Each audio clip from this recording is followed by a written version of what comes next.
नमस्कार दोस्तों, प्रस्तुत है मुंशी प्रेमचंद्र की लिखी कहानी एक्ट्रेस। रंगमंच का पर्दा गिर गया। तारा देवी ने शकुंतला का अभिनय कर दर्शकों को मुग्ध कर दिया था।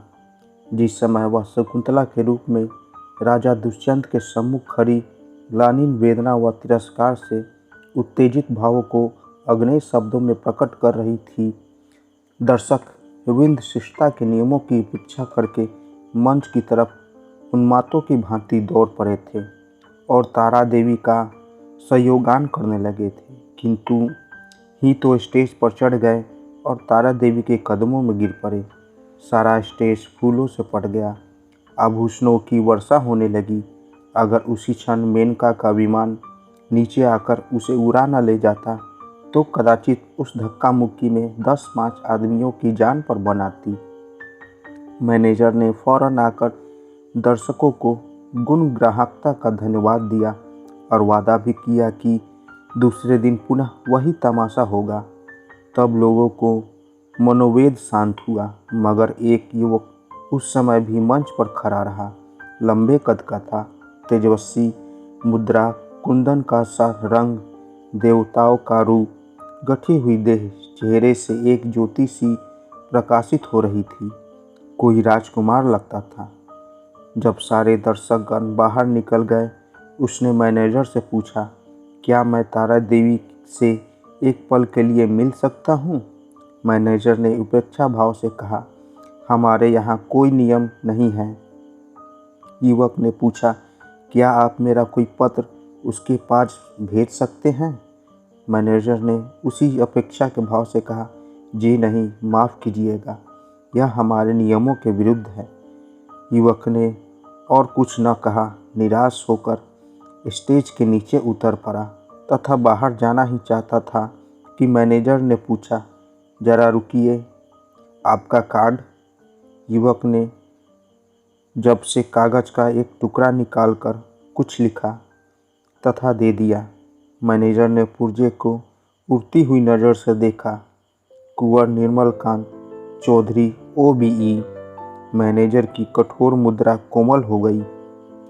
कुंवर निर्मलकांत शहर के सबसे बड़े रईस व तालुकेदार, साहित्य के उज्ज्वल रत्न, संगीत के सिरस्थ आचार्य, उच्च कोटि के विद्वान, 8-10 लाख का सालाना का लाभ कमाने वाले, जिनके दान से देश की कितनी ही संस्थाएं चलती थीं, उस समय एक क्षुद्र पानी के रूप में खड़े थे। मैनेजर ने अपने उपेक्षा भाव पर लज्जित हो गया। विनम्र शब्दों में बोला, माफ़ कीजिएगा, मुझसे बड़ा अपराध हुआ है। मैं अभी तारे देवी के पास हुजूर का कार्ड लेकर जाता हूँ। कुंवर साहब ने उनसे रुकने का संकेत कहा। नहीं, अब रहने ही दीजिए, मैं कल 5 बजे आऊँगा। इस समय तारा देवी को कष्ट होगा, यह उनके विश्राम का समय है। मैनेजर, मुझे विश्वास है कि वह आपकी खातिर इतना कष्ट सहर्ष स्वीकार कर लेगी। मैं 1 मिनट में आता हूँ।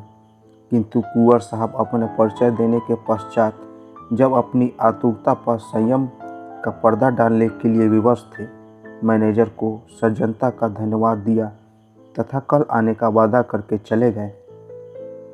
तारा एक साफ सुथरे व सजे हुए कमरे में मेज के सामने किसी विचार मग्न में बैठी थी।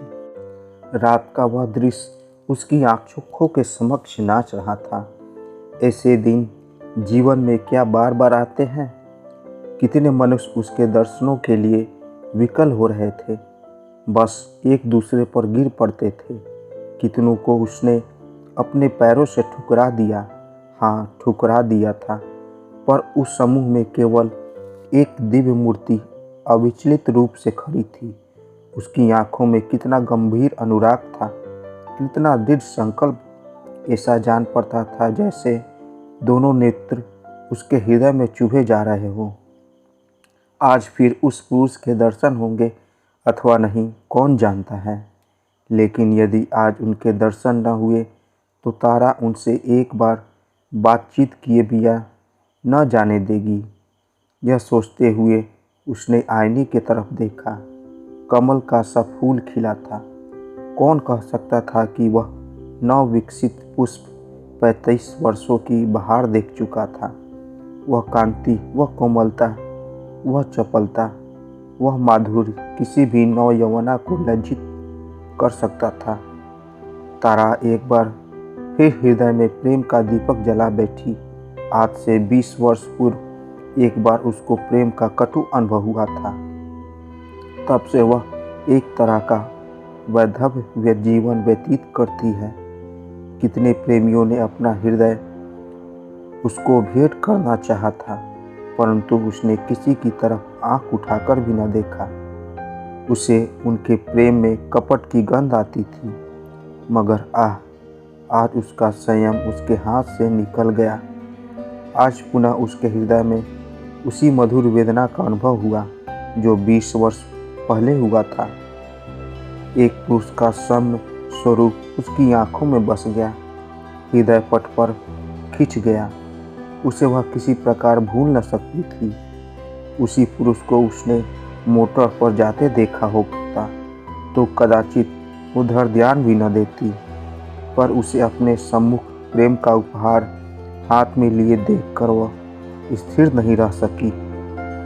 सहसा दाई ने आकर कहा, बाई जी, रात की सारी चीज़ें रखी हुई है, कहियो तो ले आऊं? तारा ने कहा, नहीं, मेरे पास लाने की ज़रूरत नहीं, मगर रुको, क्या क्या चीज़ें हैं? एक ढेर का ढेर तो लगा है बाई जी, कहाँ तक गिनाऊं? असरफिया है, ब्रोंज चेंज है, बाल के पिन, बटन, लॉकेट, अंगूठियाँ सभी तो है। एक छोटे से डिब्बे में एक बहुत सुंदर हार है। मैंने आज तक वैसा हार नहीं देखा। सभी कुछ संदूक में रख दिया है। अच्छा, वह संदूक मेरे पास ला तो। दाई ने संदूक लाकर मेज पर रख दिया। उधर एक लड़के ने एक पत्र लाकर तारा को दे दिया। तारा ने पत्र को उत्सुक नेत्रों से देखा। कुंवर निर्मल कांत OBE लड़के से पूछा, यह पत्र किसने दिया? कहीं वह तो नहीं जो रेशमी सफ़ा बांधे हुए थे? लड़के ने केवल इतना कहा, मैनेजर साहब ने दिया है, और लपका हुआ बाहर निकल गया। संदूक में सबसे पहले डिब्बा दिखाई दिया। तारा ने उसे खोला तो सच्चे मोतियों का सुंदर हार था। डिब्बे में एक और कार्ड भी था। तारा ने लपक कर उसे निकाल लिया और पूछा, कुंवर निर्मल कांत? कार्ड उसके साथ से छूट कर गिर पड़ा। वह छपट कर कुर्सी से उठ बैठी तथा बड़े वेग से कई कमरों और बरामदों को पार करती मैनेजर के सम्मुख आकर खड़ी हो गई। मैनेजर ने खड़े होकर उसका स्वागत किया और बोला, मैं रात की सफलता पर आपको बधाई देता हूँ। तारा ने यूं ही खड़े खड़े पूछा, कुंवर निर्मल कांत क्या बाहर हैं? लड़का पत्र लेकर भाग गया। मैं उनसे कुछ पूछ भी न सकी। कुंवर साहब का रुक्का तो रात ही तुम्हारे चले जाने के बाद मिला था, तो आपने उसी समय मेरे पास क्यों न भेज दिया? मैनेजर ने दबी जबान से कहा, मैंने समझा तुम आराम कर रही होगी, कष्ट देना ठीक न समझा। और बाई साफ कर बात यह है कि डर रहा था कहीं कुंवर साहब को तुमसे मिलाकर तुम्हें खो न बैठूं। यदि मैं औरत होता तो उसी वक्त उनके पीछे हो लेता। ऐसा देव स्वरूप मैंने आज तक नहीं देखा। वही जो रेशमी सफ़ा बांधे खड़े थे तुम्हारे सामने, तुमने भी देखा था उन्हें। तारा ने जैसे अर्ध निंद्रा की दशा में कहा, हाँ देखा तो था। क्या वह फिर आएंगे? हाँ, आज 5 बजे शाम को। बड़े विद्वान आदमी हैं और इस शहर के सबसे बड़े रईस। आज मैं रिहर्सल में नहीं जाऊंगी। कुंवर साहब आ रहे होंगे। तारा आईने के सम्मुख बैठी और दाई उसका श्रृंगार कर रही। श्रृंगार इस जमाने में भी एक विद्या है। पहले परिपाटी के अनुसार ही श्रृंगार किया जाता था। कवियों, चित्रकारों और रसिकों ने श्रृंगार की मर्यादा सी बांध दी थी। आँखों हेतु काजल लाजमी था, हाथों के लिए मेहंदी, पाँव के लिए महावर, एक एक अंग, एक एक गहने के लिए निर्दिष्ट था। आज वह परिपाटी नहीं रही। आज प्रत्येक रमणी अपनी सुरुचि, सुबुद्धि तथा तुलनात्मक भाव से श्रृंगार करती है। उसका सौंदर्य किस उपाय से आकर्षक सीमा तक पहुंच सकता है, मात्र ही उसका आदर्श होता है। तारा इस कला में निपुण थी। वह 15 वर्ष से इस कंपनी में थी और समस्त जीव उसे पुरुषों के हृदय से खेलने में ही बिताया था। किस चितवन से, किस मुस्कान से, किस अंगड़ाई से वह किस प्रकार केसों के बिखेर देने से दिलों का कत्लेआम हो जाता है। इस कला में कौन उससे बढ़कर हो सकता था। आज उसने चुन चुन कर आजमाए हुए तीर कर तरकस से निकाले तथा जब अपने अस्त्रों से सजकर वह दीवान खाने में आई तो जान पड़ा जैसे संसार का सारा माधुर्य उसकी बलाए ले रहा है। वह मेज के पास खड़ी होकर कुंवर साहब का काट देख रही थी। उसके कान मोटर की आवाज़ की तरफ लगे थे। वह चाहती थी कि कुंवर साहब इसी समय आ जाए और इसी अंदाज से खड़े देख इसी अंदाज से वह उसके अंग प्रत्यंगों की संपूर्ण छवि देख सकते थे। उसने अपनी श्रृंगार कला से काल पर विजय पा ली थी।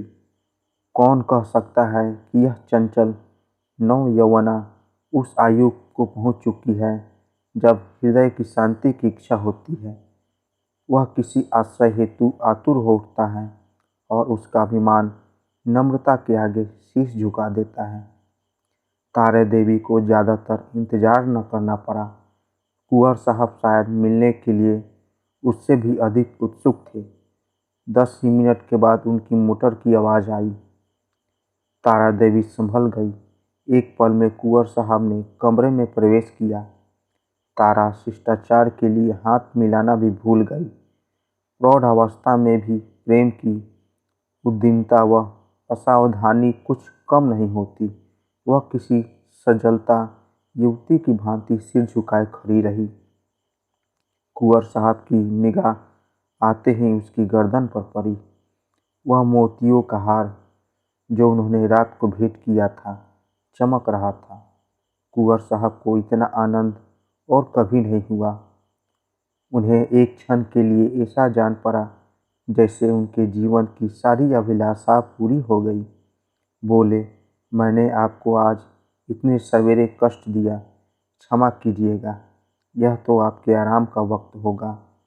तारा ने सिर सिसकती हुई साड़ी को संभाल कर कहा, इससे अधिक आराम और क्या हो सकता है कि यह आपके दर्शन हुए।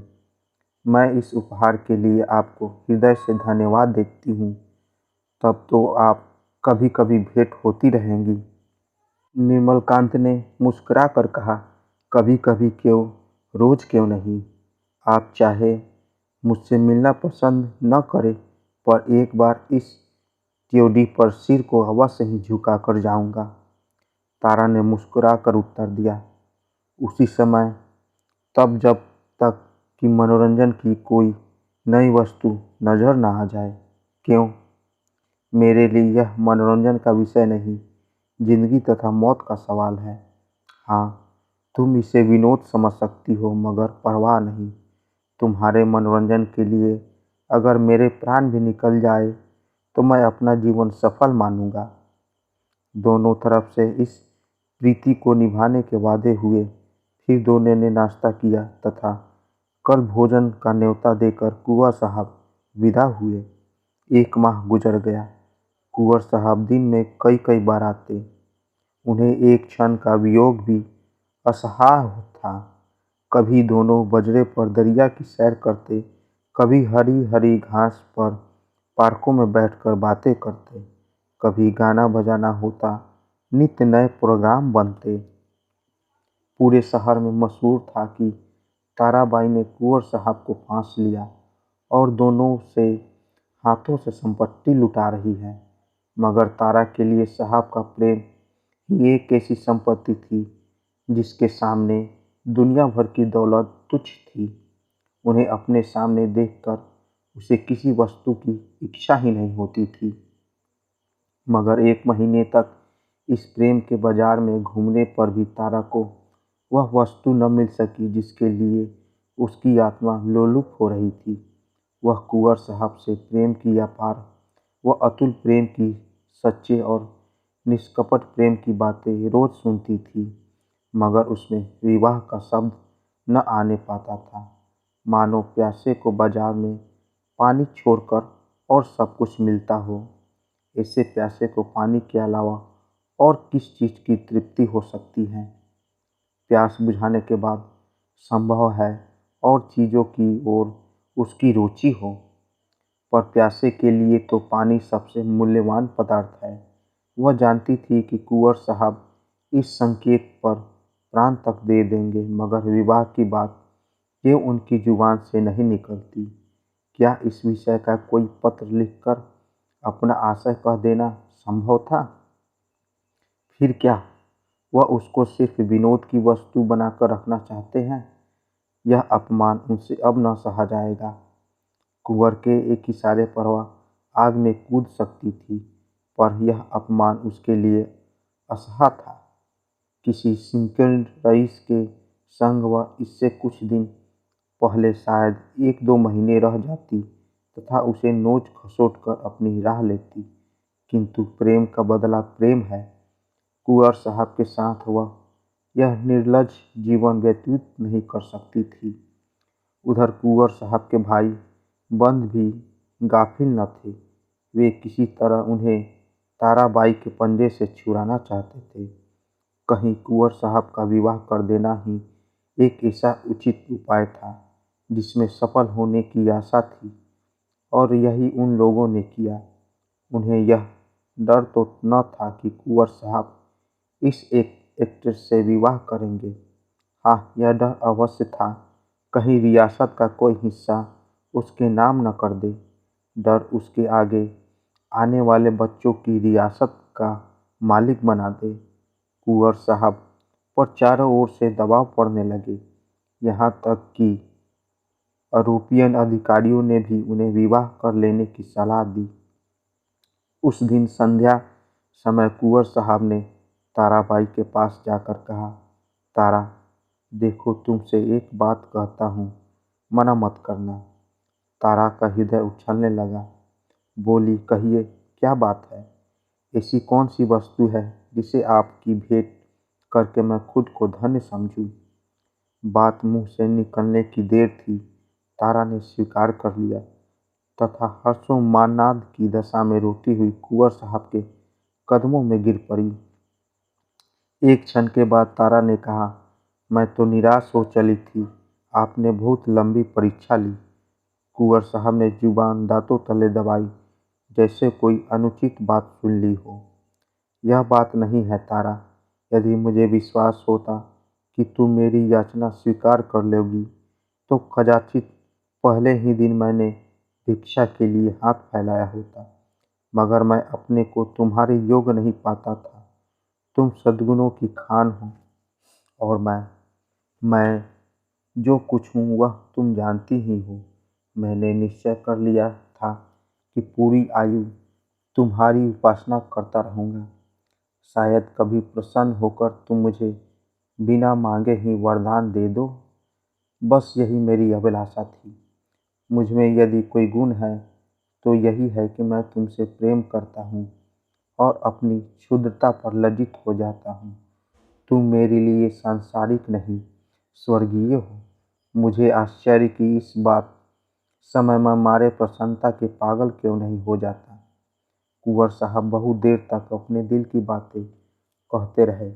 उनकी वाणी कभी इतनी प्रलभ न हुई थी। तारा सिर झुकाए सुनती थी, मगर आनंद की जगह उसके मुख पर एक प्रकार का क्षोभ लज्जा से मिला हुआ अंकित हो रहा था। यह पुरुष इतना सरल हृदय तथा इतना निष्कपट है, इतना विनीत व इतना उदार। अचानक कुंवर साहब ने पूछा, तो मेरे भाग्य किस दिन उदय होंगे तारा? दया करके बहुत दिनों के लिए न टालना। तारा ने कुंवर साहब की सरलता से परास्त होकर चिंतित स्वर में पूछा, कानून का क्या कीजिएगा? कुंवर साहब ने तत्परता से उत्तर दिया। इस विषय में तुम निश्चिंत रहो तारा, मैंने वकीलों से पूछ लिया है। एक कानून ऐसा है जिसके अनुसार हम व तुम एक प्रेम सूत्र में बंध सकते हैं। उसे सिविल मैरिज कहते हैं। बस आज ही के दिन वह शुभ मुहूर्त आएगा। क्यों? तारा सिर झुकाए रही, बोल ही न सकी। मैं प्रातः कल आऊँगा, तैयार मिलना। तारा सिर झुकाए रही, मुंह से एक शब्द भी न निकला। कुंवर साहब चले गए, मगर तारा वही मूर्ति की भांति बैठी रही। पुरुषों के हृदय से क्रीड़ा करने वाली चतुर नारी कैसे इतनी विमूढ़ हो गई। विवाह का एक दिन और शेष है। तारा को चारों तरफ से बधाइयाँ मिल रही हैं। थिएटर के सभी पुरुषों ने अपनी सामर्थ्य के अनुसार उसे अच्छे अच्छे उपहार दिए हैं।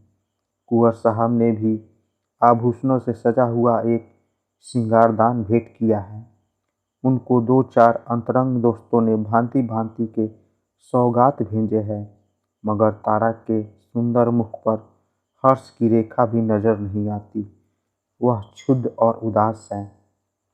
उसके मन में 4 दिनों से निरंतर यही प्रश्न उठ रहा है, क्या कुंवर के साथ विश्वासघात करे? जिस प्रेम के देवता ने उसके लिए अपने कुल मर्यादा तक को तिलांजलि दे दी, अपने बंधुजनों से नाता तोड़ा, जिसका हृदय हिमकण के समान निष्कलंक है, पर्वत के सदृश विशाल, उसी से कपट करे? नहीं, यह इतनी नीचता नहीं कर सकती। अपने जीवन में उसने न जाने कितने युवकों से प्रेम का अभिनय किया था, कितने ही प्रेम के मतवालों को वह सब्ज बाग दिखा चुकी थी, मगर कभी उसके मन में ऐसी दुविधा न थी, कभी उसके हृदय ने उसका तिरस्कार भी न किया था। क्या उसका कारण उसके अलावा कुछ और था कि ऐसा अनुराग उसे और कहीं न मिला था? क्या वह कुंवर साहब का जीवन सुखी बना सकती है? हाँ, अवश्य। इस विषय में उसे लेश मात्र भी संदेह नहीं था।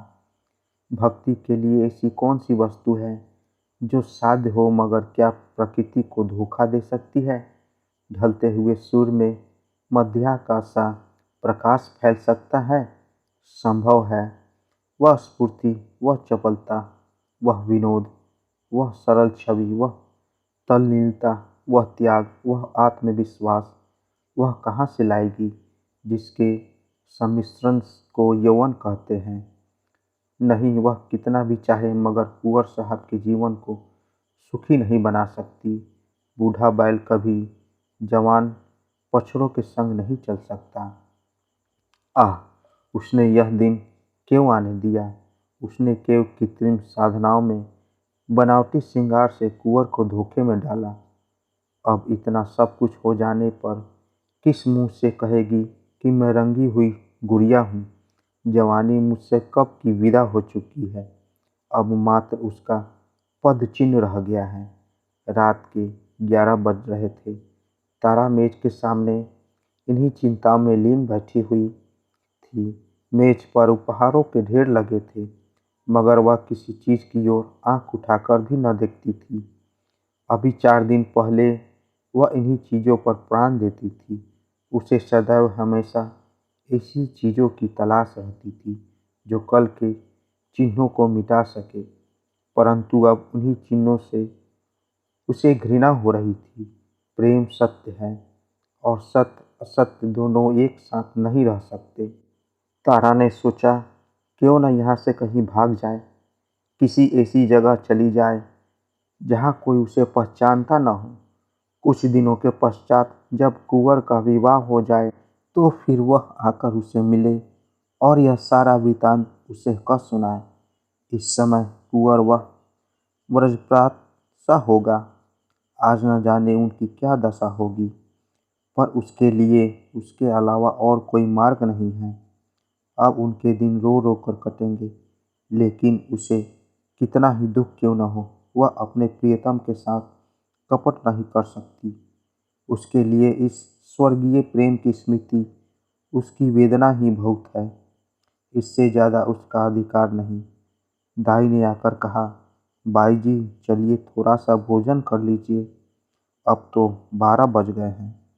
तारा ने कहा, नहीं, जरा भी भूख नहीं है, तुम जाकर खा लो। दाई, देखिए मुझे भूल न जाइएगा, मैं भी आपके साथ ही चलूँगी। तारा, अच्छे अच्छे कपड़े बनवा रखे हैं ना? दाई, अरे बाई जी, मुझे अच्छा कपड़े लेकर क्या करना, आप अपना कोई उतारा दे दीजिएगा, बहुत है। दाई चली गई। तारा ने घड़ी की तरफ देखा, सचमुच 12 बज गए थे। केवल 6 घंटे हैं और प्रातःकाल कुंवर साहब उसे विवाह मंदिर में ले जाने के लिए आ जाएंगे। हाय प्रभु, जिस पदार्थ से तुमने इतने दिनों तक उसे वंचित रखा, वह आज क्यों सामने लाए? वह भी तुम्हारा खेल है। तारा ने एक सफ़ेद साड़ी पहन ली, सभी आभूषण उतार कर रख दिए। गर्म पानी मौजूद था, साबुन और पानी से मुंह धोया और आईने के सम्मुख आकर खड़ी हो गई। कहाँ थी वह छवि, वह ज्योति जो आंखों को लुभा देती थी? रूप वही था मगर कांति कहाँ? अब भी वह यौवन के स्वांग भर कर सकती है। तारा को अब वह एक पल भी और रहना कठिन हो गया। मेज पर फैले हुए आभूषण और विलास की सामग्रियां जैसे उसे काटने लगी। यह कृत्रिम जीवन असह्य हो उठा। खस की टट्टियों और बिजली के पंखों से सजा हुआ शीतल भवन उसे भट्ठी के समान तपता हुआ लगा। उसने सोचा, कहाँ भाग कर जाऊं? रेल से भागूंगी तो भाग नहीं पाऊंगी। सवेरे ही कुंवर साहब के आदमी छूटेंगे और चारों ओर मेरी तलाश होने लगेगी। वह ऐसे रास्ते से जाएगी जिधर किसी का ध्यान भी न जाए। तारा का हृदय इस समय गर्व से छलक पड़ता था। वह दुखी नहीं थी, निराश नहीं थी। वह फिर कुंवर साहब से मिलेगी, किंतु वह निस्वार्थ संयोग होगा। प्रेम के बनाए हुए कर्तव्य मार्ग पर चल रही है। फिर दुख क्यों हो तथा निराश क्यों हो? सहसा उसे ध्यान आया, ऐसा न हो कुंवर साहब उसे वहां न पाकर शोक विलता की दशा में कोई अनर्थ कर बैठे। इस कल्पना ने से उसके रोंगटे खड़े हो गए। एक पल के लिए उसका मन कातर हो उठा। फिर मेज पर जा बैठी तथा यह पत्र लिखने लगी। प्रियतम, मुझे क्षमा करना, मैं अपने को तुम्हारी दासी बनाने के योग्य नहीं पाती। तुमने मुझसे प्रेम का वह स्वरूप दिखा दिया जिसकी इस जीवन में आशा नहीं कर सकती थी। मेरे लिए इतना ही बहुत है। मैं जब तक जीऊंगी तुम्हारी प्रेम में मग्न रहूंगी। मुझे ऐसा लग रहा है कि प्रेम की स्मृति में प्रेम के भोग से कहीं अधिक माधुर्य व आनंद है। मैं फिर आऊंगी, फिर तुम्हारे दर्शन करूंगी, पर उसी दशा में जब तुम विवाह कर लोगे। यही मेरे लौटने की शर्त है। मेरे प्राणों के प्राण, मुझसे रुष्ट न होना। ये आभूषण जो तुमने मेरे लिए भेजे हैं, अपनी तरफ से नववधू के लिए छोड़ जाती हूँ। केवल वह मोतियों का हार जो तुम्हारे प्रेम का पहला उपहार है, अपने साथ लिए जाती हूँ। तुमसे हाथ जोड़कर कहती हूँ, मेरी खोज न करना। मैं तुम्हारी हूँ और हमेशा तुम्हारी रहूंगी। तुम्हारी तारा। यह पत्र लिखकर तारा ने मेज पर रख दिया, मोतियों का हार गले में डाला तथा बाहर निकल आई। थिएटर हॉल में संगीत की ध्वनि आ रही थी। एक पल के लिए उसके पैर बंध गए। 15 वर्षों पुराना संबंध आज टूटा जा रहा था। सहसा उसने मैनेजर को आते देखा। उसका कलेजा धक से हो गया। वह बड़ी तेजी से लपक कर दीवार की आड़ में खड़ी हो गई। जैसे ही मैनेजर निकल गया, वैसे ही वह रास्ते के बाहर आ गई। कुछ दूर गलियों में चलने के बाद उसे गंगा का रास्ता पकड़ा। गंगा तट पर सन्नाटा छाया हुआ था। 10-5 साधु वैरागी धुनियों के सामने लेटे थे। 10-5 यात्री कंबल जमीन पर बिछाए सो रहे थे। गंगा किसी विशाल सर्प की तरह रेखती चली जाती थी। एक छोटी सी नौका किनारे लगी हुई थी। मल्लाह नौका में ही बैठा हुआ था। तारा ने मल्लाह को पुकारा, इतनी रात गए नाव न आई। मगर दूनी मजदूरी की बात सुनकर डांडवा नाव को खोलता हुआ बोला, सरकार उस पार कहाँ जैबे? मुझे उस पार एक गांव में जाना है। मुद्दा इतनी रात गए कोनो सवारी शिकारी न मिली। कोई हर्ज नहीं, तुम मुझे उस पार पहुंचा दो बस। माझी ने नाव खोल दी। तारा उस पर सवार जाकर बैठ गई तथा नौका मंद गति से चलने लगी, मानो जीव स्वप्न साम्राज्य से विचर हो रहा हो। इसी समय एकादशी का चांद पृथ्वी से उस पार अपनी उज्ज्वल नौका खींचता हुआ निकला तथा व्योम सागर को पार करने लगा। तो दोस्तों, कैसी लगी कहानी?